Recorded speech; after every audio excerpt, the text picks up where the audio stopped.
ډېری محدودې ورځې د روژې پاتې دي. د هر انسان څخه ګناه کیږي غیر د پیغمبرانو نه. پیغمبران معصومین دي.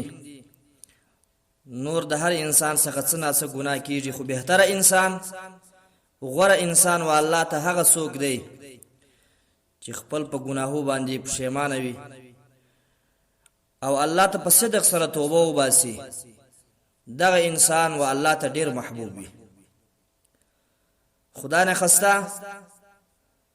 په خبره کې رانسو چې جبرائیل علیه السلام شرع کوي او رسول الله صلی الله علیه وسلم وربانی امین وایي. جبرائیل علیه السلام وایي هلاک دی هغه څوک چې روژه میاشت ورباندې تیر سي او دته بخشش ونیسي.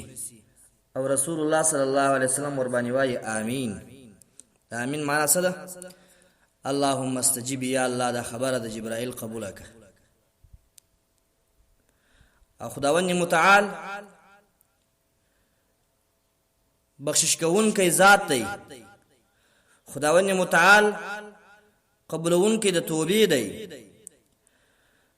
رب کریم خپل په قرآن مجید کې فرمایي اعوذ بالله من الشیطان الرجیم غافر الذنب وقابل التوب شدید العقاب ذی الطول. بخشونکی د ګناه خداوند متعال دی. قابل التوب قبولونکی د توبې دی خداوند متعال. او بل ځای خداوند متعال فرمایي اعوذ بالله من الشیطان الرجیم بسم الله الرحمن الرحیم قل یا عبادی الذین اسرفوا علی انفسهم لا تقنطوا من رحمت الله ان الله یغفر الذنوب جميعا.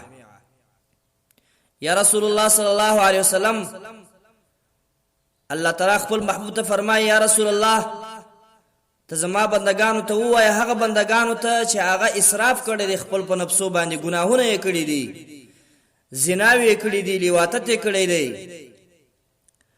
نور فاحش ګناهونه یې کړي دي. لا تقنطوا من رحمت الله. تاسو د الله د رحمت ته نا امیدي مه کوئ. د الله رحمت ډیر لوی دی. ان الله یغفر الذنوب جميعا. خداوند متعال په تحقیق سره ټول ګناهونه د انسان معاف کوي بغیر د شرک نه. بل ځای خداوند متعال فرمایي اعوذ بالله من الشیطان الرجیم وإني لغفار لمن تاب وآمن وعمل صالحا ثم اهتدى. الله تعالی فرمایي کریم الله چې زه بخښون کوم د هغه چا لپاره چې هغه توبه باسي او ایمان راوړي او نیک عمل کوي، ولیکن چې ماته په صدق سره مراجعه وکړي، په صدق سره ماته توبه وباسي، په صدق سره مانه استغفار طلب کړي. او دا خلاصه کوي بیا دغه سړي سره چې په صدق سره الله ته توبه وباسي، په صدق سره الله ته مراجعه وکړي، خداوند متعال محبت وسره کوي. ان الله يحب التوابين ويحب المتطهرين. بشک الله محبت کوي توبه یستونکو خلق سره، الله محبت کوي د خلق سره چې غزان نه پاکوي. نو څلور پنځه شپې د رمضان پاتې دي، ډېرې مبارکې شپې دي.